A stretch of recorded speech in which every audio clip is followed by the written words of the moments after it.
본인이 만들고 싶은 아이템 만들지 말고 사람들이 뭘 원하는지 사람들의 목소리에 귀를 기울여봐라.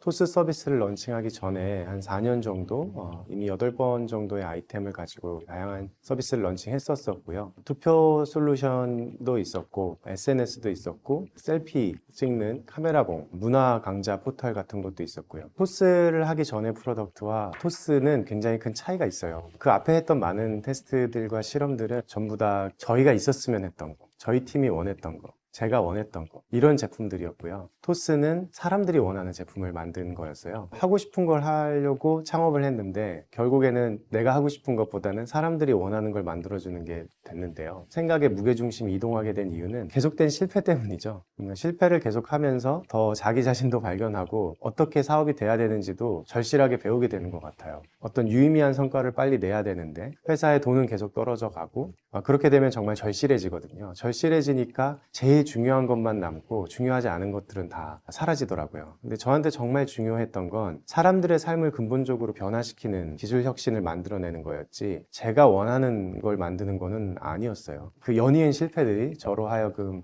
좀 사람들의 소리를 들을 수 있게 했던 것 같아요. 실제로 그래서 저희가 창업하고 4년 만에 처음으로 사람들의 불편함을 수집하는 그런 계기를 갖게 됐었어요. 그전에는 맨날 저희 팀끼리 모여서 야 이런 제품 있으면 어떨까? 이런 거 어떨 것 같아? 이런 거 사업 기회가 될까 안 될까? 저희 팀 내에서만 맨날 얘기하고 다녔었거든요. 근데 이제 그렇게 여러 번 실패를 하고 나니까 그래서 사람들이 원하는 게 뭐지? 라는 생각을 가지게 됐어요. 그래서 저희 팀원들이 더 이상 회사에 출근하지 않고 모두 뿔뿔이 흩어져서 서울의 각 지역으로 갔어요. 신촌, 강남, 홍대, 가락시장 이런 데를 가면서 그 하루 종일 거기에 앉아서 사람들을 관찰하는 시간을 가지게 됐어요. 저희 팀에서는 그거를 고스트 프로토콜이라고 불렀는데 전부 다 흩어져서 사람들만 관찰하고 다니고 맨날 커피숍에 가서 커피 마시면서 사람들 관찰한 기록들을 가지고 오고 그래서 3일에 한 번씩 모여서 사람들은 이러고 살더라. 이런 불편함이 있더라. 그래서 난 이런 아이템을 생각하게 됐다. 이런 기간을 무려 3개월을 가지게 됐습니다. 그 3개월의 과정을 통해서 저희가 100여 개의 아이템을 가지게 됐고 그 아이템 중에서 6번째로 트라이를 한 게 토스 서비스거든요. 만약에 다른 상황이었다면은 분명히 그걸 버리고 다른 그냥 서비스를 했을 텐데 두 가지. 저희 팀은 이 서비스가 분명히 잘 될 거라는 고객 반응을 확인을 했고 규제도 결국 바꿀 수 있을 거라는 확신을 가지고 있었어요. 아무리 규제가 막고 있다고 하더라도 규제도 결국 사람이 만든 거거든요. 그래서 우리 공동체를 사는 우리 모두에게 더 베네핏이 되는 서비스가 있다면 지금 당장은 그게 규제로 막혀져 있다고 하더라도 결국에는 시간이 지나서 모든 사람들을 더 이롭게 하는 그 서비스가 계속 규제로 막혀 있을 것 같지가 않은 거예요. 만약에 그냥 모바일 서비스만 런칭해서 빠르게 사용자를 모으는 그런 활동만 하고 싶었다면 그리고 빨리 성공을 거두고 싶었다면 토스 서비스를 합법화하고 간편송금 서비스를 합법화하는 이런 과정에 노력을 들이진 않았을 거예요. 제가 초기 창업가분들에게 드리고 싶은 얘기는 두 가지인데요. 본인이 만들고 싶은 아이템 만들지 말고 사람들이 뭘 원하는지 사람들의 목소리에 귀를 기울여봐라 라는 겁니다. 물론 창업을 처음 했을 때는 자기가 하고 싶은 아이템이 있었을 거고 꼭 세상에 나왔으면 하는 어떤 서비스의 모습이 분명히 있을 거예요. 그리고 그게 나의 자식 같기 때문에 그 아이템을 포기한다는 거는 사실 절벽에서 뛰어내리는 그런 기분이 분명히 들 겁니다. 저도 그거를 8번이나 경험을 했고요. 하지만 실제로 결국 우리가 하려는 거는 사람들이 필요로 하는 풍요를 세상에 공급하는 거지 제가 원하는 대로 세상의 방향을 이끄는 게 아니기 때문에 아이템을 선정하고 고민하는 데 있어서 사람들의 목소리를 들어서 사람들이 원하는 게 뭔지를 결정하는 것, 고민하는 것 그게 아마 제일 중요하게 드리고 싶은 말씀이고요. 두 번째로 드리고 싶은 말씀은 인내와 끈기 그게 모든 것을 가른다 라는 얘기예요. 사실 많은 창업가분들이 1, 2년 이내에 사실 포기하게 되는 경우도 많이 봤는데 사실 그런 경우가 제일 안타까웠어요. 조금 더 노력했으면 좋겠고 좀 더 경주했으면 좋겠고 하는 생각을 가지게 됐었는데 왜냐하면은 사업이 잘 된다는 거는 대부분 운이라고 저는 생각하거든요. 창업가가 그 운을 맞이할 수 있는 방법은 운이 올 때까지 계속 하는 거예요.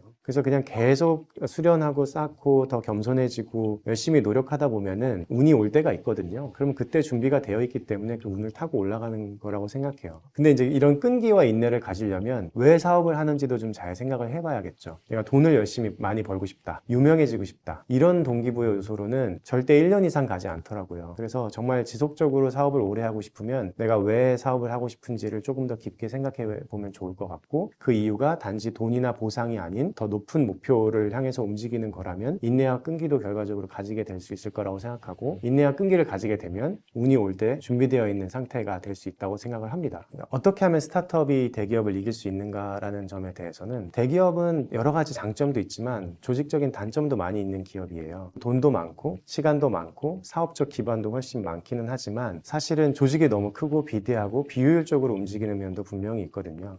예를 들면 100명이 대기업에 모여 있다고 할 때 사실 스타트업은 5명, 6명밖에 안 되지만 그 5명, 6명은 설사 대기업에 갔다고 하더라도 초고속 승진을 할 만큼 열정과 에너지와 실력을 갖고 있는 사람들이 모여 있는 거라고 생각해요. 굉장히 헌신적이고 그걸 어떻게든 달성하겠다고 하는 집념을 가지고 있는 굉장히 높은 역량을 가진 사람들이 5명 모여 있는 것과, 그런 사람들도 있지만 그렇지 않은 캐주얼하게 일하는 사람들이 모여 있는 100명, 5명과 100명의 게임이 일어났을 때 많은 경우 저는 5명이 이기는 걸 더 많이 봤어요. 1만 시간 법칙이 맞는 것 같아요. 굉장히 몰입된 상태에서 1만 시간을 노력하면은 결국 그 분야의 어떤 경지에 다다르게 되는 것 같아요. 저는 창업 초기에 주당 거의 120시간씩 일을 했고요. 정말 그 일에 몰입되어 있고 커밋되어 있고 헌신할 각오가 되어 있고 그걸 성공시키기 위해서는 무엇이든 하겠다고 하는 정신 상태를 가진 단단히 무장된 역량이 높은 사람들만 모여있을 때의 시너지의 효과가, 그렇지 않은 사람들이 굉장히 많은 사람들이 모여있는 이런 그룹을 이길 수 있다라고 생각을 하고, 사실 역사상으로도 그런 일이 많이 있었던 것 같아요. 큰 기업들이 많이 들어오고 있는 것이 사실입니다. 저는 경쟁은 항상 좋은 것이라고 생각을 하고요. 큰 기업들과 경쟁하면서 스타트업들도 훨씬 더 강한 체력과 제품 경쟁력을 가지게 된다고 생각을 해요. 팀원들도 더 이상 안주하지 않고 1위 기업임에도 불구하고 계속 경주하고 달리게 될 수 있는 거는 그런 아주 큰 기업들의 경쟁이 있기 때문에 더 열심히 일하게 되는 거라고 생각해서, 저는 경쟁은 정말 좋은 거다라고 늘 생각을 하고요. 결국 고객들이 더 좋은 경험을 제공하고 받게 되는 거니까요. 그 부분에 있어서 이길 수 있는 싸움이 무엇이냐라는 것에 대한 고민이 많이 필요하고, 저희는 이 금융 분야, 핀테크 분야에서는 사용 경험이 결국 많은 것들을 가른다고 생각했기 때문에 사용 경험에 굉장히 집중한 것이 경쟁을 이기는 주요 요소였던 것 같습니다.